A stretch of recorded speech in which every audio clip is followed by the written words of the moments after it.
Is your DJI Osmo Pocket 1, 2, or 3 stuck at 80% and not charging fully? This often happens because of battery protection, charging settings, or adapter issues. In this video, I'll show you the steps to fix the charging problem and get your Osmo Pocket to 100%. So without wasting any more time, let's get started. Solution 1. Firmware update. First, make sure to connect internet on your phone. Then open up the DJI Nemo app on your phone. Then connect the Pocket 3 to the app. If the app detects the camera, if any updates are available, an update will appear on the top of the home page of the app on your phone. Then install the latest firmware update.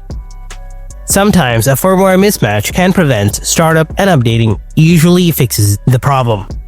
If you're still facing the same issue, then follow solution 2. Use the right charger. Make sure you are using the official DJI USB-C charger and cable. Cheap or low power chargers may stop charging early. Try a 30-watt plus USB-C PD charger for faster and for full charging. Solution 3. Check temperature. If the Pocket 3 is too hot or too cold, charging may pause at 80%.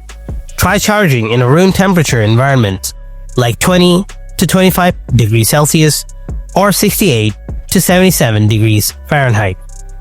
Solution 4. Try draining and recharging. Use the Pocket 3 until the battery drops below 20% and plug it into a reliable charger and let it charge again. Then see if it passes 80% this time. And that's all. Thanks for watching. I'll see you in the next video. Until then, stay tuned and take care.